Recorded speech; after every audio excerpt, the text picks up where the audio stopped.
God Ki. In the original Dragon Ball, it was the power of the gods, the powers that the Kais and the god of destructions of the universe used. It was the most powerful form of energy in the multiverse, and only the most powerful people could use it. However, this isn't Dragon Ball, and if it was regular Ki, I'd be pretty sure that, well, Yuji wouldn't be able to defeat a curse with Ki. So, in this world, God Ki is the manifestation of the spirit. It is pretty much Ki like in Dragon Ball, but with taints of cursed energy.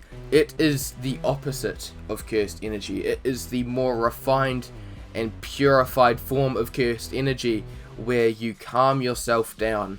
You are calmed, your mind is calm, your everything is calm, and only pure emotions can control it. However, not only pure emotions, the anger, rage, just everything negative from the cursed energy is used along with happiness, with hope, and all of the other emotions that can be used.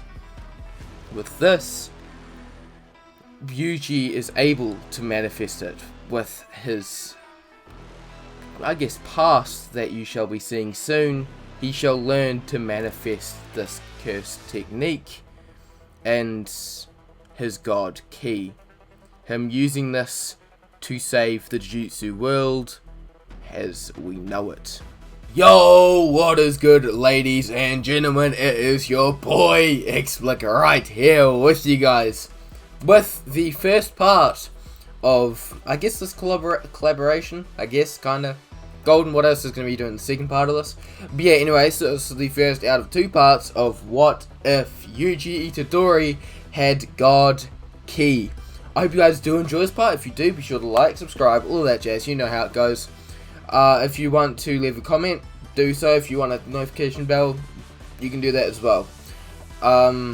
Again, all of this stuff is kind of just if you want to do it. We can't force you to do anything. It's just suggested that you do it. It will help us out. It will help, I guess, if you guys want to see our videos more. It will help you guys to see them more.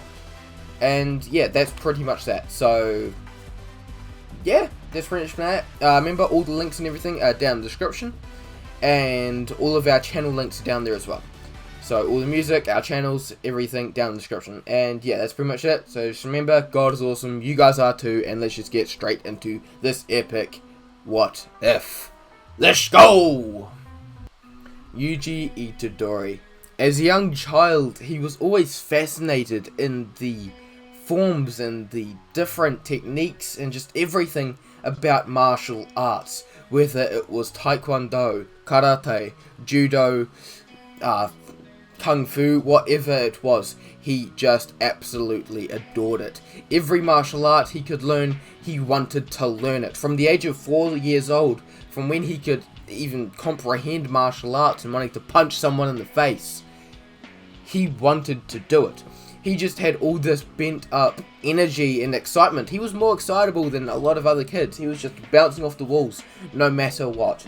And since his grandfather was, well, I guess he was kinda had enough of it and wanted to pass his kid off to someone for a few hours, decided to enroll him in martial arts, where Yuji learnt from his master. He learnt the basics, etc., until going up more and more and more as he continues to learn these martial arts. And from when he's about 8 years old, 10 years old onwards, he starts going all around the country, being in different martial arts tournaments, winning different martial arts tournaments, and becoming one of the best martial artists in the entire Japan for his age.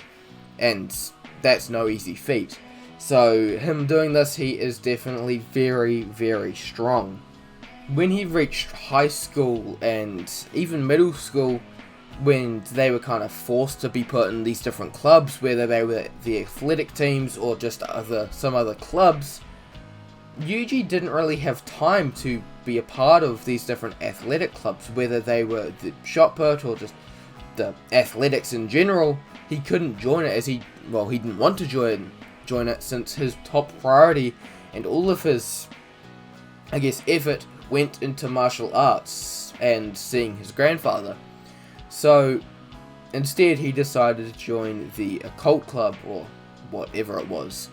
Pretty much the spooky people's club, where there was only 3 of them. And during this, he got to know them, but they really didn't know anything about him. All they knew about him was that he loved martial arts, as that's pretty much all he really talked about when they asked him about what his interests were. So that's pretty much all they know about him, that he loves martial arts and that he's quite good at them.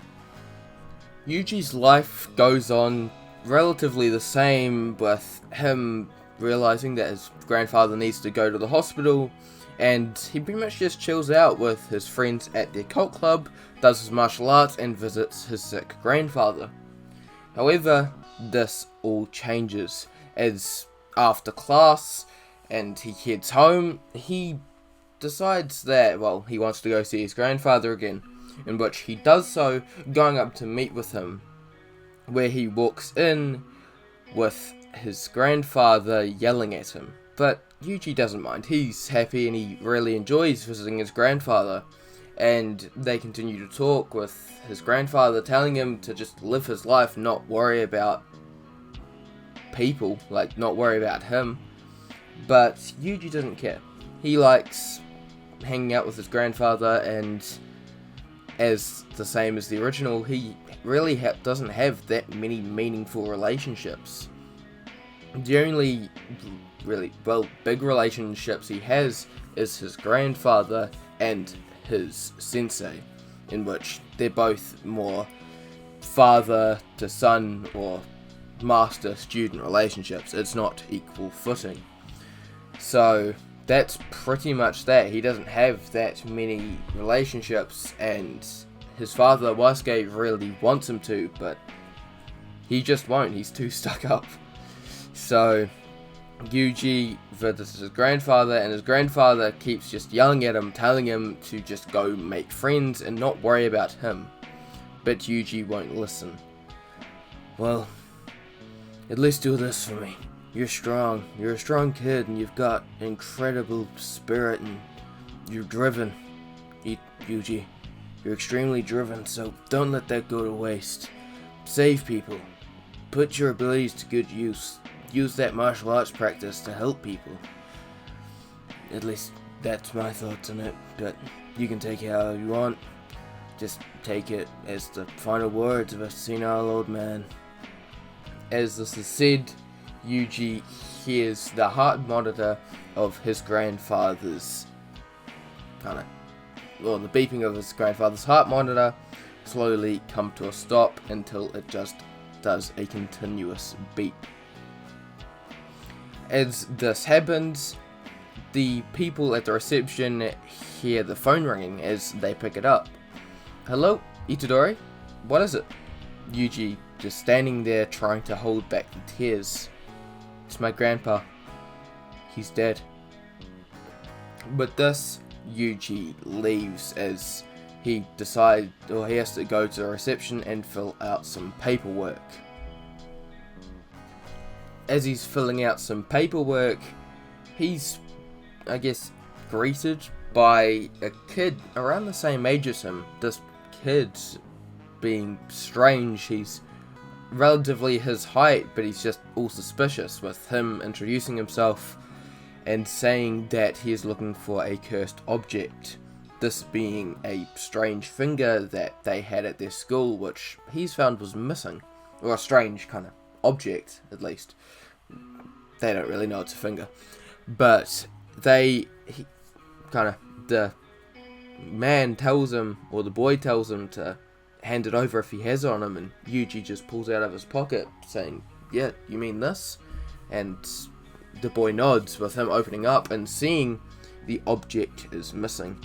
Him yelling at Yuji and asking him where the finger is, and Yuji tells them that, his friends were gonna said something about opening it up tonight at the school and then see what was in it.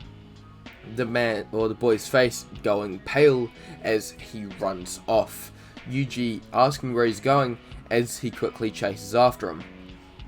With this, they go and head off, arriving to the school, which Yuji is kind of confused about, like, what's so dangerous about this thing? It's just a thing, isn't it? It's not that dangerous. But the boy telling him to go and stay back here, and he will go retrieve it and save his friends, and since his friends might already be dead. Yuji just looking up at the school and seeing the malicious aura coming from it. However, it doesn't affect him that much, or as much as it should, which confuses him. But with this, Megumi runs inside. This boy being Megumi Fushiguro, if you can tell. Megumi runs inside and kind of arrives and sees the different curses going around and chasing them all down and taking all the curses in his path down. But this, he finally sees the curse. Him slapping his hands together into a hand sign. Demon dogs! With this, two strange shadows start forming from the ground until they turn into two different shades of jade hounds. One being black and one being white, as they go and fight the different curses. As they arrive to the final one, they see that this curse is very different, and it's just made of hands and eyes, as it's consuming both of the people. The girl and the boy, with the finger being in the girl's pocket. Megumi just thinking, like, is the curse gonna eat the girl along with the cursed object? With this, he's thinking, like, I'm not gonna make it in time, until he hears something kind of to his right.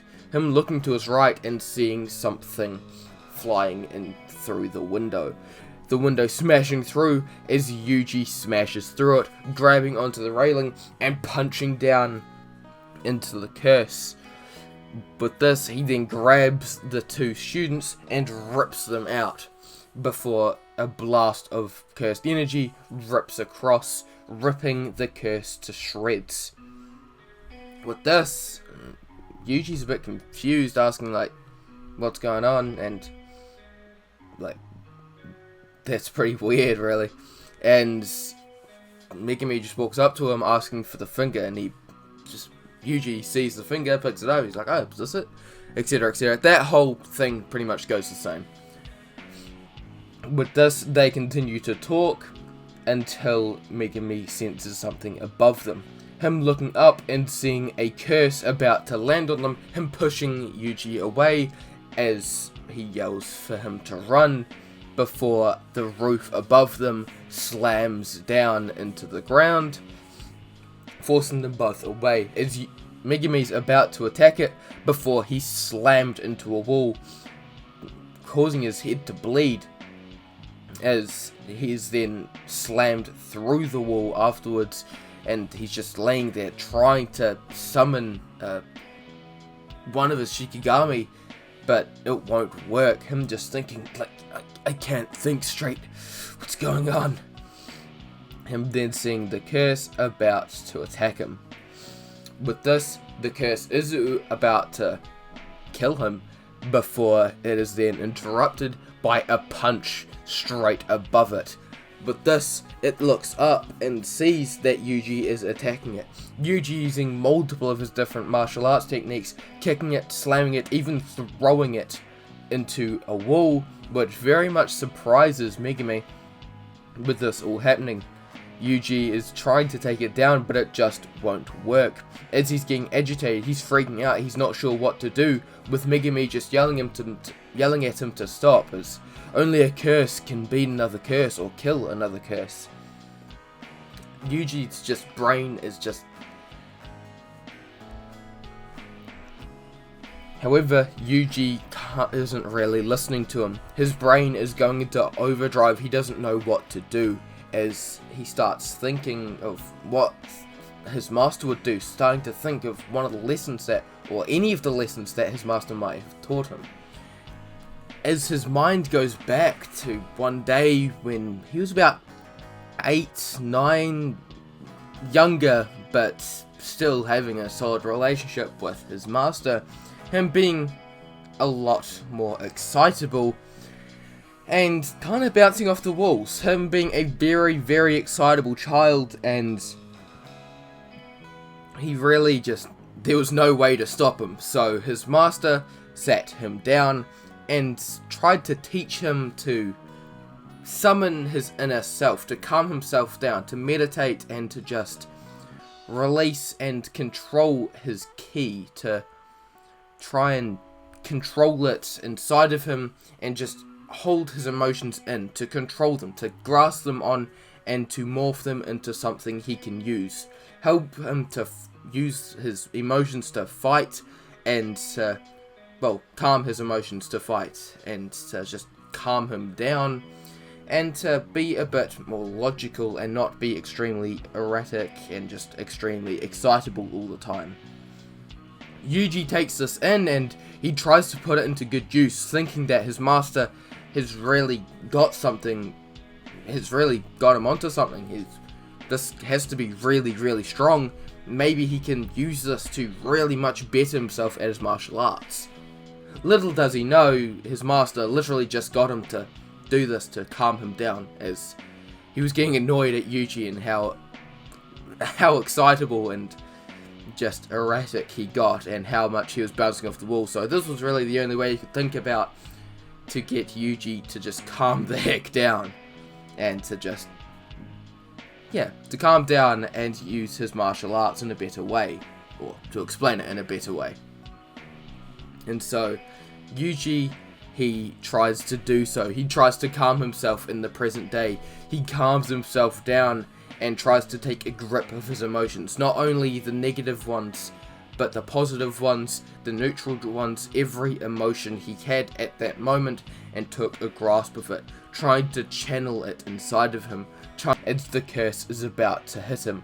With this, the curse slams down a gigantic, hand trying to crush Yuji, but before its hand could even reach him, it incinerates.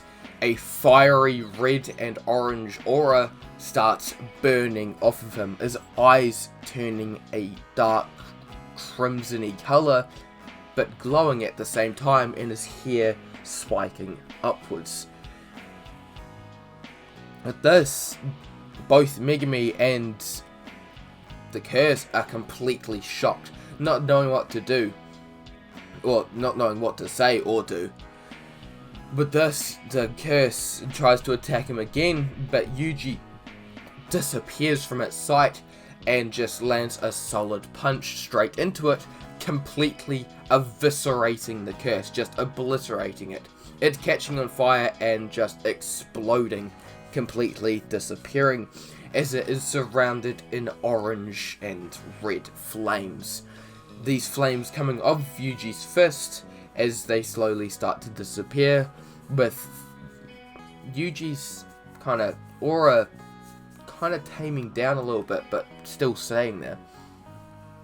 As this happens, Yuji isn't really sure what to really do, as he turns around and kind of sees someone behind them. As the curse is destroyed, Yuji looks down and sees something on the ground. This thing being the finger? Huh. Okay. So he goes up to the finger and goes and picks it up, ready to turn around, and when he does so, he turns to see a face right in front of him. A face with a blindfold and white hair, and it kind of startles him with that, with the man just saying, "Oh, you defeated it, good job!" Yuji getting very startled at this, and kind of lifts up the finger a bit before it is completely incinerated in his hand. The man looking at him, looking back down at his hand, before looking back at him, and just putting his hand to his chin. That's quite interesting. I've never seen that before. You seem quite strong. What's your name, dude? I'm Yuji Itadori. Nice to meet you. Who are you? No, my name's Satoru Gojo, etc., etc. They pretty much, yeah, they do their whole introduction thingy. As they head off the roof, Yuji heads off, him being told by Satoru that if he wants to, he can go Jujutsu High, where he can learn to manifest and to control that energy that he was trying to manifest, or that he used to defeat the curse. And Yuji just tells him that he'll think about it, but firstly he has to sort out a couple of things. In which, a few days later, Gojo walks up to Yuji as he's sitting outside of the morgue with a smoke going up out of the chimneys. Yuji's grandfather, Basuke Itadori, being incinerated in the cremator. With this, Gojo starts talking to him. They talk about his past, about everything really. Everything that Yuji's been through, everything that led to this point, and kind of just how his life's ended up. And, well, Gojo explains that if he's Jujutsu sorcerer, he can help people and defeat curses that would try to hurt people. In which Yuji just shrugs at it, but Gojo continues to persist in it. In which, after Yuji kind of scrapes up all of his grandfather's ashes, he finally decides that he will join Jujutsu Tech, the Tokyo branch of Jujutsu Tech, and that he'll train in trying to defeat these curses, in which he meets up with Fushiguro, and pretty much the entire interaction happens the same. With this, Yuji goes back home, packs up all of his stuff, and they head off to Tokyo's branch of Jujutsu Tech, in which they arrive. Yuji gets packed in, etc., etc., and Gojo tells them that they need to go pick up their final member, in which they do so. They arrive at the center of Tokyo. They arrive there, going to Tokyo train station, and just waiting. Yuji's thinking about going around and buying a bunch of stuff, but he just thinks it would be really irresponsible, and maybe that would be something that his younger self would have done, but he doesn't really want to do it now, so instead he just gets a snack and chills out with Fushiguro as they just wait. With this, a few hours pass as they're just waiting until they finally see a girl harassing a modeling man, and which really creeping out, which is really that's very impressive that you're able to creep out the creep. But anyway, so as that all happens, Gojo signals for her to come over. Telling her to, hey, over here, and we're over here, and we're the people, in which she comes over and introduces herself as Nobara Kugisaki, and looking at the two other students that will be accompanying her looking at them and thinking that, well, Megumi is a bit of a loner, and after they introduce their names first, in which Yuji explains that his name is Yuji Itadori, it's nice to meet them, or nice to meet her, and the other one's Fushiguro, in which she makes her assumptions, pretty much. She thinks Fushiguro's a bit of a bum and emo kid or whatever, and she just thinks that Yuji's a bit too hyperactive, I guess. After all these introductions happen, Gojo then tells them that they shall be going to Roppongi, in which both Yuji and Nobara are very excited. Megumi doesn't care. As they all decide to head off, they all arrive at an abandoned building, in which, well, Nobara, Kugisaki, and Yuji are very mad at Gojo, yelling at him, telling him to stop, and to, well, why, not tell him to stop, but tell him, like, why would he lie at them? Why would he lie to them?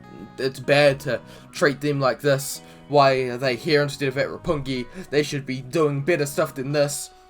in which Gojo tells them to calm down and that they'll be going to Roppongi afterwards. They just need to take down this curse first, in which Yuji kind of leans to Megumi, asking if this is how Gojo, or how they sort out cases and take down curses, in which Megumi just tells them that, well, no, this is just the way that Gojo, I guess, does things. He just decided that here's a curse and he wants them to fight it, which Yuji thinks that that's kind of irresponsible, but oh well, he'll oblige.